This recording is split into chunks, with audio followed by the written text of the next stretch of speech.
Very good morning friends, you are very welcome to online space of Yuddhraj academy. आज का हमारा topic है matrices. तो सबसे पहले हम समझते हैं कि मैट्रिक्स होती क्या है। मैट्रिक्स की डेफिनेशन मैं आपके सामने रीड आउट कर देता हूं और उसको फिर एक्सप्लेन करता हूं। ये हमारे पास डेफिनेशन है। Matrix is an ordered rectangular अरे। अरे मीन्स अरेंजमेंट, ठीक है ना। तो ये रेक्टेंगुलर अरेंजमेंट है। किसकी अरेंजमेंट है? नंबर्स की या फंक्शंस की। तो यहां पे इंपॉर्टेंट है हमारे पास ordered, the word ordered, and the arrangement is going to be in what shape? Rectangular, right. So दो चीजें हमारे पास निकल के आ रही हैं कि हम अरेंजमेंट करेंगे। किसकी अरेंजमेंट करेंगे? नंबर्स की या फंक्शंस की। कैसी करेंगे? ट्रायंगुलर नहीं, सर्कुलर नहीं, रेक्टेंगुलर अरेंजमेंट करेंगे। और जब भी हम रेक्टेंगुलर अरेंजमेंट करते हैं तो हमारे पास रोज बिल्डअप होती हैं और कॉलम्स बिल्डअप होते हैं। तो जो इसके एलिमेंट्स हैं उनको हम एंटिटीज बोलते हैं। ये जो हमारे नंबर और फंक्शंस होंगे उनको हम एंटिटीज बोलेंगे या एलिमेंट्स बोलेंगे मैट्रिक्स के। तो अब जैसे फॉर एग्जांपल ये मैट्रिक्स ए है। अब ये रेक्टेंगुलर अरेंजमेंट है। यहां पे कैसे अरेंजमेंट किया गया? एक ये आपका पहला कॉलम है, ये आपका सेकंड कॉलम है, और ये first row, second row, third row. इसी तरह से मैट्रिक्स बी है, इसमें 3 रोज हैं और 3 कॉलम्स हैं। मैट्रिक्स सी में आप ध्यान से देखिए 2 रोज हैं एंड 3 कॉलम्स हैं। तो ये हमने अरेंजमेंट करनी है। तो हमारे पास कोई भी डाटा हो सकता है, जैसे कि आपके यहाँ पे समझाया, पहले हमें यहाँ पे पहले पेज पे समझाया गया है कि यहाँ पे ये कुछ बच्चे हैं जिनके पास कुछ नोटबुक्स और पेन्स हैं। तो राधा के पास यहाँ पे 50 नोटबुक्स हैं, 6 पेन्स हैं। फौजिया के पास 10 नोटबुक्स हैं, 2 पेन्स हैं। सिमरन के पास 13 नोटबुक्स हैं एंड 5 पेन्स हैं। इस गिवन इंफॉर्मेशन को हम इस तरह से रिप्रेजेंट कर सकते हैं, ठीक है ना। हम इस तरह से भी रिप्रेजेंट कर सकते हैं और इस तरह से भी रिप्रेजेंट कर सकते हैं। तो ये दोनों रिप्रेजेंटेशन, ये दोनों अरेंजमेंट जो ऊपर बन रही है, यहाँ पर बन रही है, ये मैट्रिक्स है। ये अरेंजमेंट, इसी को ही मैट्रिक्स कहा जाता है। मैट्रिक्स, फिर से हम डेफिनेशन पे आ जाते हैं, is nothing but N ordered rectangular अरे ऑफ नंबर्स और फंक्शन। तो हमने अरेंजमेंट करनी किसकी है? नंबर्स की करनी है या फंक्शन की करनी है। कैसे करनी है? रेक्टेंगुलर करनी है। और किस तरीके से करनी है? ऑर्डर्ड। ऑर्डर्ड का मतलब क्या है, पहले मैं आपको यहाँ पे क्लियर कर दूं। -2 5 एंड 5 -2, अगर मैं ऑर्डर को चेंज कर दूं तो ये अलग अलग हो जाएंगी। मतलब ये जो मैट्रिक्स ए है, इसमें मैंने फर्स्ट रो में, अगर आप ये, this is my first row, right. तो इस फर्स्ट रो में -2 मैंने पहले लिखा और 5 को मैंने उसके बाद लिखा है। तो अगर मैं चेंज कर दूं, 5 पहले लिख दूं और -2 को बाद में लिख दूं, तो क्या होगा? मैट्रिक्स अलग हो जाएगी। यानी कि ऑर्डर्ड का भी यहाँ पे मतलब है, it has importance here. You can't right anything like, ठीक है ना, ऐसे नहीं लिख सकते। ऑर्डर्ड का बहुत इंपॉर्टेंस है, इसलिए इस डेफिनेशन को ध्यान से समझना जरूरी है। Matrix is an ordered rectangular अरे ऑफ नंबर्स और फंक्शन, ठीक है। तो ये हमारी मैट्रिक्स की डेफिनेशन है। उसके बाद order of A matrix. Order of matrix की हमें कैसे मिलता है कि कितनी रोज हैं इसमें और कितने कॉलम हैं। तो हमारे पास ऑर्डर का मतलब मैट्रिक्स में कितनी रोज हैं और कितने कॉलम्स हैं। जैसे आपका ये पहली मैट्रिक्स है, यहाँ पे इस मैट्रिक्स का ऑर्डर क्या होगा? इसमें रोज चेक कीजिए, 1 2 3, 3 बाय कितने कॉलम्स हैं? 2 columns, 3 by 2. So 3 by 2 is the order of this matrix. Okay, 3 by 2. Why 3 by 2? Because matrix A has 3 rows and 2 columns. Clear? And matrix B has 3 rows and 3 columns. So 3 by 3.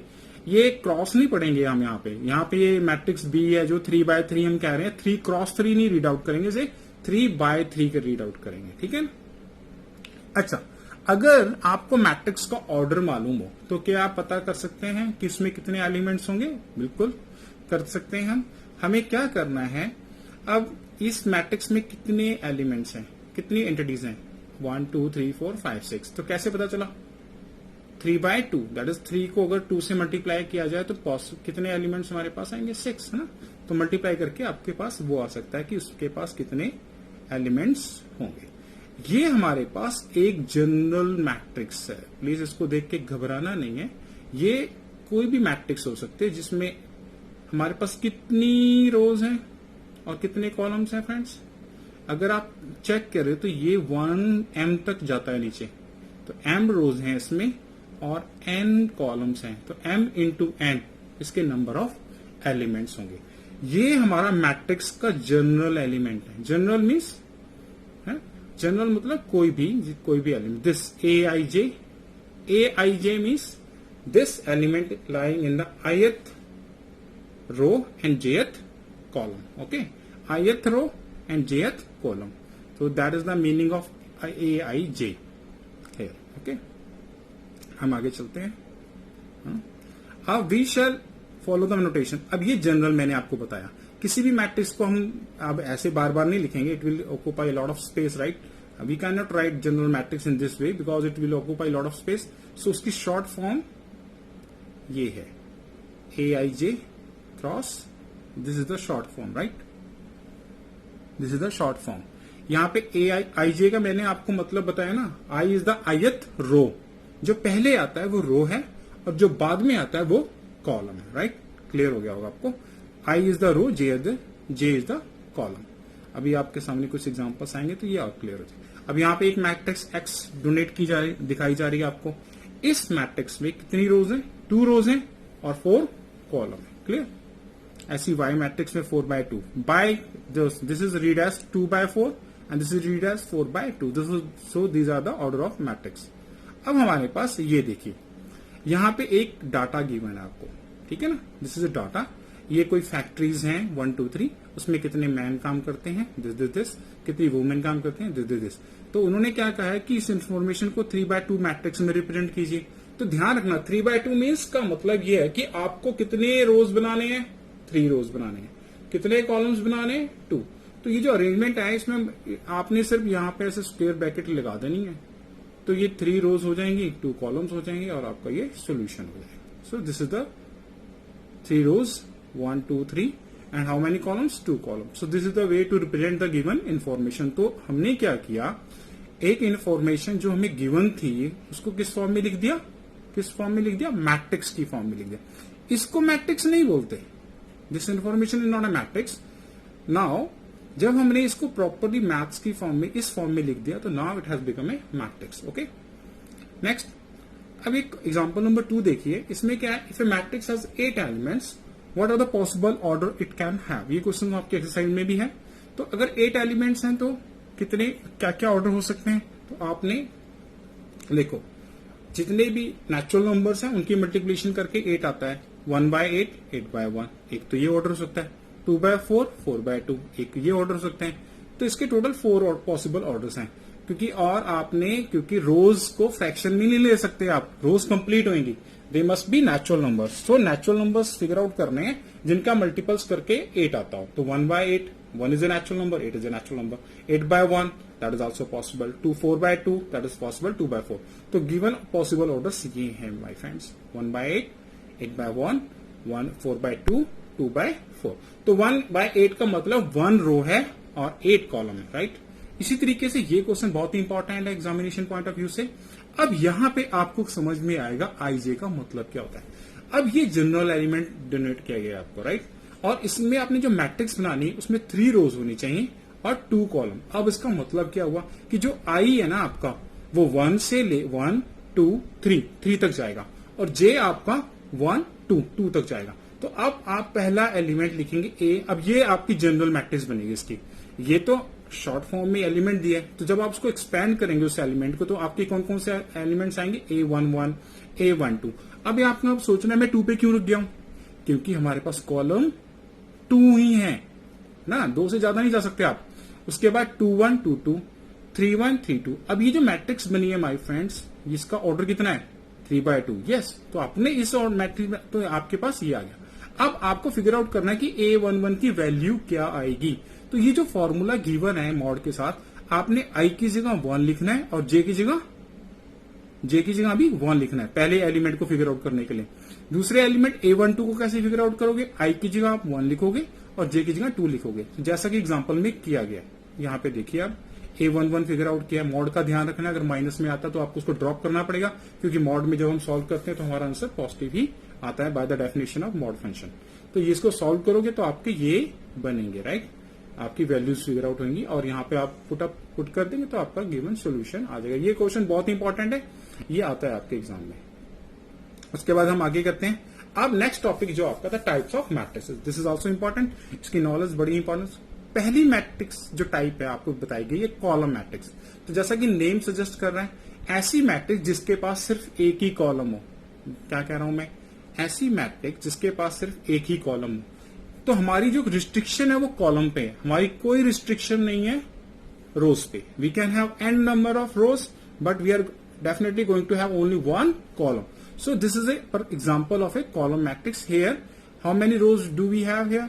4 and 1 column only. ऐसे 5 by 1 भी हो सकता है, 10 by 1 भी हो सकता है, 100 by 1 भी हो सकता है। तो all are column matrix. Similarly row matrix is a matrix where we have only one row and we can have n number of columns. So this is an example of a row matrix. Here we have only one.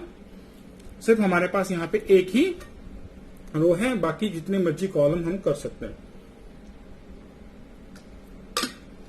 अब मैं आपसे एक सवाल पूछता हूं, आप मुझे ऐसी मैट्रिक्स फिगर आउट करें जिसमें एक ही रो हो और एक ही कॉलम। यानी कि ऐसी मैट्रिक्स बताइए जो रो मैट्रिक्स भी हो और कॉलम मैट्रिक्स भी हो, उसका ऑर्डर क्या होगा? हाँ, फिगर आउट कर लिया आपने? वो मैट्रिक्स होगी और उसका ऑर्डर होगा 1 by 1। जो 1 by 1 मैट्रिक्स होगी उसमें एक ही कॉलम है, एक ही रो है, तो that matrix is both column matrix also and row matrix also. Next हमारा कंसेप्ट आता है स्क्वायर मैट्रिक्स। वह बहुत ज्यादा इंपॉर्टेंट टाइप है। Square matrix as the name suggest it is where we are going to have equal number of rows and column, right? Equal number of rows and columns, मतलब जितनी रोज है हमारे पास उतने ही column होंगे। तो हम उस मैट्रिक्स को क्या बोलेंगे? स्क्वायर मैट्रिक्स बोलेंगे। तो अब मेरा फिर से आपसे एक क्वेश्चन है, आप मुझे ऐसी मैट्रिक्स बताइए जो रो भी हो, कॉलम भी हो और स्क्वायर भी हो। उस मैट्रिक्स का ऑर्डर क्या होगा? 1 by 1 एग्जैक्टली, बिकॉज 1 by 1 अगर ऑर्डर है तो वो स्क्वायर मैट्रिक्स भी है, रो मैट्रिक्स भी है और कॉलम मैट्रिक्स है। Very good.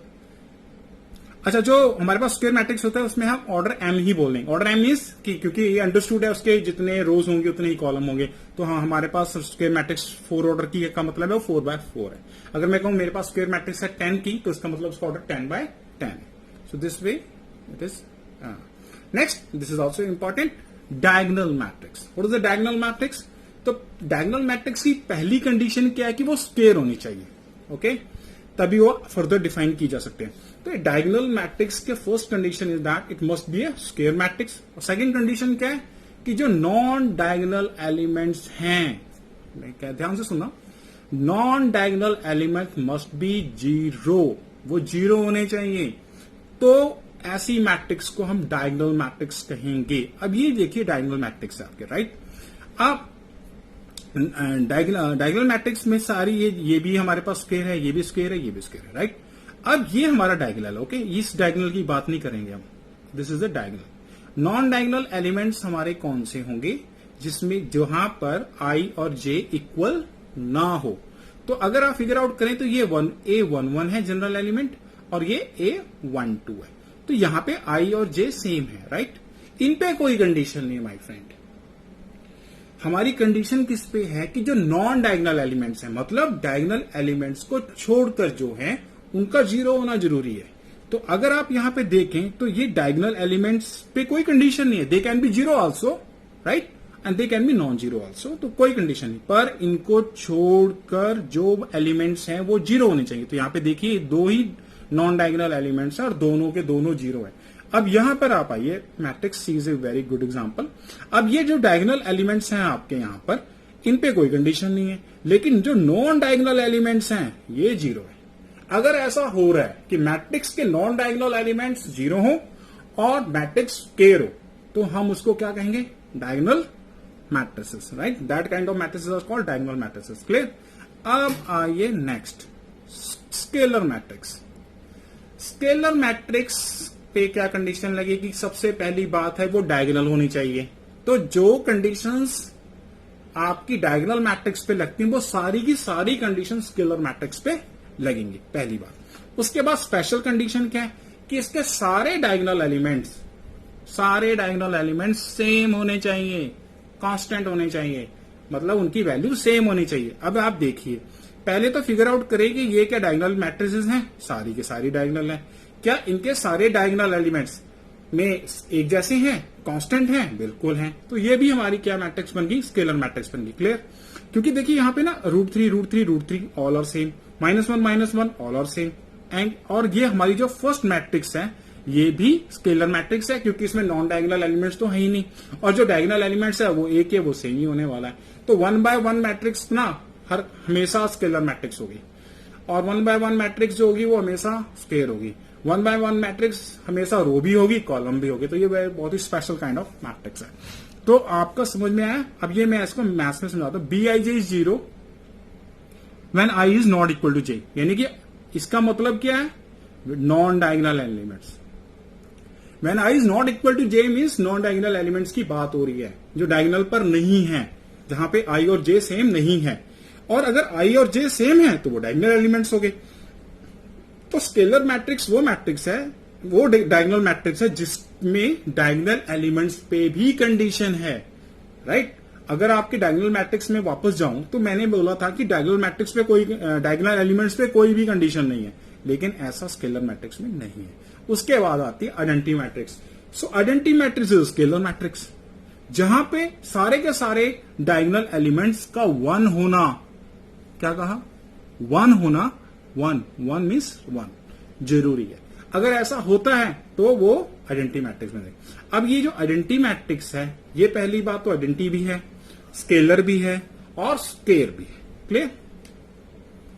आइडेंटिटी मैट्रिक्स बहुत ज्यादा इंपॉर्टेंट है, हमारे बहुत सारे मैथमेटिकल ऑपरेशन में ये काम आएगी। जीरो मैट्रिक्स का स्क्वायर होना जरूरी नहीं है। तो ये पहली मैट्रिक्स आई है बहुत देर के बाद, जिसका स्क्वायर होना जरूरी नहीं है। ठीक है ना? अब आप ये मत कहना कि ये स्क्वायर भी होनी चाहिए। No, it's not in. बस इसमें एक ही कंडीशन है कि इसके सारे एलिमेंट 0 होने चाहिए। क्लियर?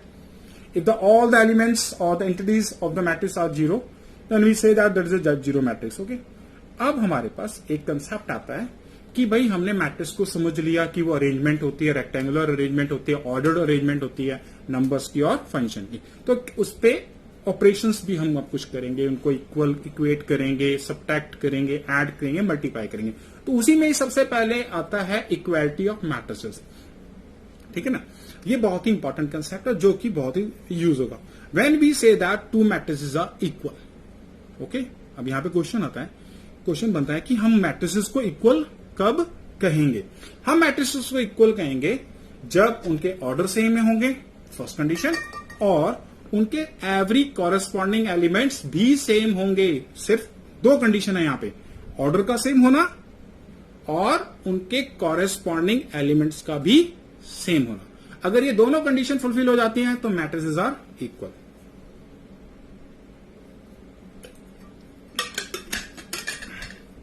तो डेफिनेशन पढ़ देता हूं। To matrices A and B are said to be equal if they are the same order, first condition, and each element of A is equal to the corresponding element of B. Clear? Aij equal to Bij for all ij. सिर्फ एक के लिए नहीं, सारे के सारे। अगर एक भी सेम नहीं हुआ कॉरेस्पॉन्डिंग एलिमेंट तो हम उसे इक्वल मैट्रिक्स नहीं कहेंगे। इसी के बेस पे आपका एग्जांपल 4 है। अब यहाँ पे क्या है, उन्होंने कह रखा है कि ये इक्वल मैट्रिक्स है। क्यों, कैसे पता चला आपको? बीच में हमने इक्वल का साइन रखा है, राइट? तो आपका x+3 किसकी इक्वल होना चाहिए? 0। तो यहां से x की वैल्यू निकल जाएगी। z+4 आपका 6 होना चाहिए, z की वैल्यू निकल जाएगी। आपको x, y, z और ABC निकालने, वो आपको नीचे सॉल्व करके आ जाएगा आपका। ऐसे ही आपकी ये मैट्रिक्स को भी आप सॉल्व कर सकते हैं। इसमें इक्वेशंस बनेंगे 2a + b = 4, a - 2b = -3, and आप 10th क्लास में जैसे साइमल्टेनियसली सॉल्व करके इसको ABCD की आपके पास वैल्यू निकल जाएगी। तो मेरे दोस्तों, ये आप अगर आपको ये समझ में आया होगा तो आपको, मुझे नहीं लगता कि कोई प्रॉब्लम आने वाली है पहली एक्सरसाइज को सॉल्व करने में। मैंने सारे कंसेप्ट्स को बहुत ही कोशिश की अच्छे से समझाने की, और अगर आपको फिर भी लगता है कि कुछ कमी रह गई तो आप कमेंट्स में मेंशन कर सकते हैं। आप प्लीज मेरे चैनल यानी यदुराज अकेडमी के को सब्सक्राइब कर लीजिए। मैं कोशिश करूंगा कि हर एक दिन आपके लिए किसी एक्सरसाइज पे कंटिन्यूसली, या कोशिश करूंगा कि रोज आप पे एक वीडियो पोस्ट कर सकूं, ताकि आप अपने फ्री टाइम पे या जब भी आप चाहें उसको देख के अपनी नॉलेज को बढ़ा सकें और आप अच्छे मार्क्स स्कोर कर सकें। तो प्लीज इसको शेयर कीजिए, ठीक है, अपने क्लासमेट्स के साथ, अपने दोस्तों के साथ, उनकी भी हेल्प हो जाएगी। और मुझे भी जितने लाइक्स मिलेंगे उतना अच्छा लगेगा, मोटिवेशन मिलेगा अच्छा काम करने का। Thanks a lot, thank you दोस्तों। स्टे होम, स्टे हेल्थी और अपनी हेल्थ का ध्यान रखिए। जैसा कि ये टाइम चल रहा है आजकल, बाहर नहीं निकलना है, घर में रहना है और अपने आप प्रैक्टिस करनी है। जितनी बार आप प्रैक्टिस करेंगे, और ये तो बहुत ही आसान तरीका है वीडियो से, अगर आप 3-4 बार देख लें आपको सारी बातें वैसे ही याद हो जाएंगी। और मैंने आपको सिंपल सी लैंग्वेज में बोला है, कुछ ज्यादा इंग्लिश नहीं यहाँ पे फिटी है, सिंपल रखा है कंसेप्ट को। और मैं कोशिश करूंगा कि और सिंप्लीफाई इसको कर सकूं, क्योंकि वीडियो की लेंथ ज्यादा हो जाती है, इसलिए ज्यादा नहीं बना सकते हम, तो वो बहुत ज्यादा लंबी वीडियो हो जाती है। ठीक है ना, स्टे। और जो तो मेरे स्टूडेंट्स हैं वो मुझे कॉल करके अपनी प्रॉब्लम्स पूछ सकते हैं, अगर उनको फिर भी कुछ समझ नहीं आ रहा, कोई डाउट आ रहा है, ठीक है ना, तो वो मुझे कॉल कर सकते हैं। बाकी आप सब लोग उसे देख सकते हैं, कमेंट्स में मेंशन कर सकते हैं और सब्सक्राइब कर सकते हैं और लाइक कर सकते हैं। और इसका जितना ज्यादा आप शेयर करेंगे और लाइक करेंगे उतना ज्यादा मुझे मोटिवेशन मिलेगा अच्छा काम करने के लिए। ठीक है, आपका धन्यवाद इस वीडियो को देखने के लिए।